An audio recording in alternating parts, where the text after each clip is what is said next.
Fox has a lot of strong tools in Smash 4, but the main element that defines him is his incredible movement. A well-played Fox can be both evasive and threatening at the same time.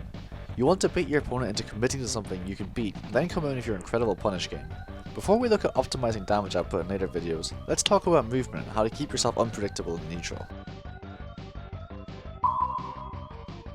Named after the pilot himself, Fox trotting is using your initial dash into more options.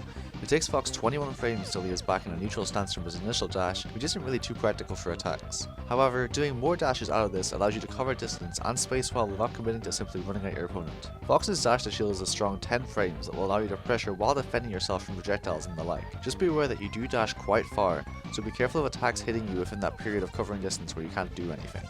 At that same window that you can input shield, if you input another dash in the same direction, Fox will perform a foxtrot, which lets you space a little bit better by mixing up your dash times between that foxtrot and the full dash. If you try to dash in the other direction while foxtrotting, you will skid.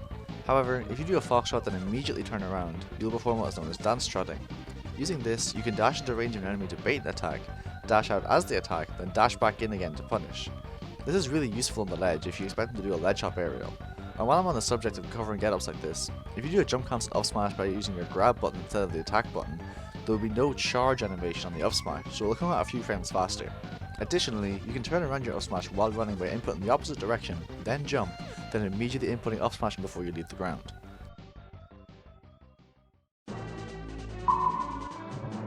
Fox boasts both the best jump squat and the fastest fall speed in the game. His ability to get into the air to apply pressure and then land and reposition is unrivaled.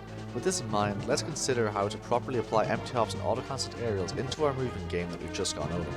First things first, when empty hopping, try to do Fox's backward animation whenever applicable. Empty hops back in neutral are extremely good for covering approaches your opponent may have, while also not committing too hard. Being in the air as Fox close to the ground realistically gives you access to your entire kit, as you can fast fall into your grounded moves very quickly. The backflip animation shifts Fox's hurtbox back, so it's a little hard for your opponent to get in on you as well. When doing empty hops, be careful to do it outside of your opponent's dash attack or disjoint range unless they've already committed to a shield or something similar.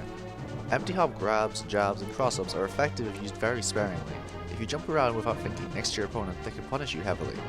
Auto-cancelled aerials are one of the ways that your short hop can provide pressure. Fox's back air and up air can auto-cancel from a short hop to do some interesting things. You can mix up your back air's timing and fast fall to do different types of pressure, as you require to. Auto-cancel back air is totally safe on shield. You can even do an up tilt afterwards, which hits them if they drop shield, and is basically safe otherwise. Rising back air immediately followed with a fast fall covers jumping options with a very strong hitbox to a very small punish window. It also covers jump for the ledge and ledge hop aerial very well. Up air, on the other hand, is key for your juggle and combo game. Being able to rapidly move below your opponent on up air, back air, dash attack and so on to punish their landing is very important for maximizing damage. If you're having trouble with up air, check out this double sticking method for it. Don't worry, it works with tap jump off as well. Auto cancels tie into Fox's platform movement and control. Fox is able to throw out hitboxes while moving between platforms laglessly. On Battlefield, you can auto-cancel a full hop down air or up air onto the platform above you. Running off a platform, you can auto-cancel back air. Rising short hop back air and up air will also hit people on platforms with strong pressure. On Smashville, only up air will pressure the platform. Finally, Fox's down air can auto-cancel from a ledge hop. You could also do full hop down air or auto-cancel in neutral for some truly crazy follow-ups, but that's for another video. Perfect pivots aren't actually that important for the neutral game. Being able to do a ton of perfect pivots in a row shouldn't be your main objective if you're struggling to do them. The most important thing is being able to do perfect pivot actions to extend combos, punish whiffs, and microspace to dodge things. Perfect pivot up tilt is your best friend, but if you don't want to commit to using your C-stick for tilts, you can also do perfect pivot lasers and perfect pivot shields. Using Larry Lure as an example again, check how he perfect pivots into place here to edgeguard. This is what I mean when I say microspacing. As for perfect pivot up tilt, you mainly want to use it to punish things where you would with a dash attack. Of course, you won't be in range for this in most scenarios, but when you are, go for it. Up tilt goes into all your best combos.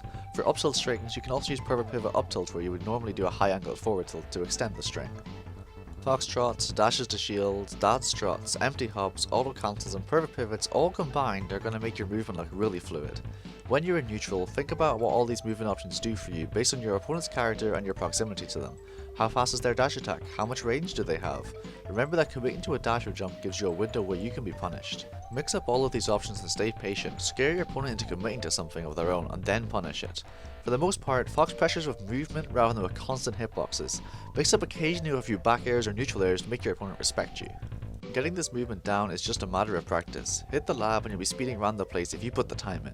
That's all from me for now, but if you're interested in learning some more Fox things, be sure to stay tuned. I'm going to be making some more videos detailing Fox's setups and optimal damage output.